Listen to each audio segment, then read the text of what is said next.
श्री कृष्ण को श्याम या नीले रंग में दिखाया जाता है। इसके पीछे कई तरह की दंत कथाएं हैं।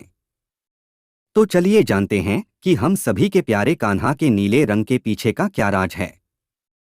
नीला रंग अनंतता और बुराई के अंत का प्रतीक माना जाता है और इसी आधार पर कहा जाता है कि श्री कृष्ण वो हैं जिनका कोई अंत नहीं है, वो सदैव रहेंगे कहा जाता है, इसलिए श्री कृष्ण का रंग नीला है।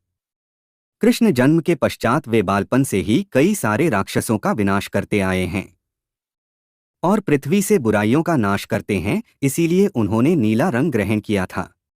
श्री कृष्ण के जन्म से पहले ही कंस मामा को आकाशवाणी द्वारा पता चल जाता है कि उनकी प्यारी बहन देवकी और उनके जमाता वासुदेव की संतान ही कंस का अंत करेगी, जिसके कारण कंस ने उन दोनों को कारगर में बंदी बनाकर रखा। लेकिन जब श्री कृष्ण का जन्म हुआ तो कंस को पता चला उनका जन्म गोकुल में हुआ है। कंस द्वारा कृष्ण को मारने के लिए पूतना नामक राक्षसी भेजी गई, किंतु श्री कृष्ण ने राक्षसी के स्तनपान करते समय जहर के साथ उसके प्राणों को भी खींच लिया और वह मर गई। उसके विष के कारण श्री कृष्ण का रंग नीला हो गया।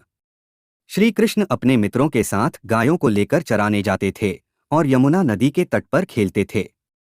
एक दिन मित्रों के साथ खेलते समय उनकी गेंद जाकर नदी में गिर जाती है। नदी में कालिया नाग रहता है, जिसके डर से कोई गेंद लाने की हिम्मत नहीं जुटा पाता, लेकिन कान्हा नदी में छलांग लगा देते हैं।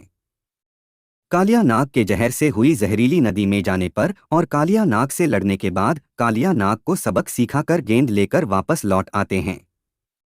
लेकिन श्री कृष्ण के शरीर पर इस जहर का प्रभाव हो जाता है, जिसके कारण उनका रंग नीला हो जाता है।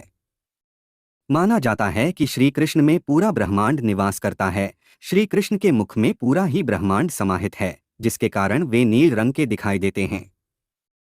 कुछ लोगों का मानना है श्री कृष्ण गहरे नीले सागरों में निवास करते हैं, जो कि विष्णु के अवतार हैं। समुद्रों में निवास करने से श्री कृष्ण का रंग नीला है।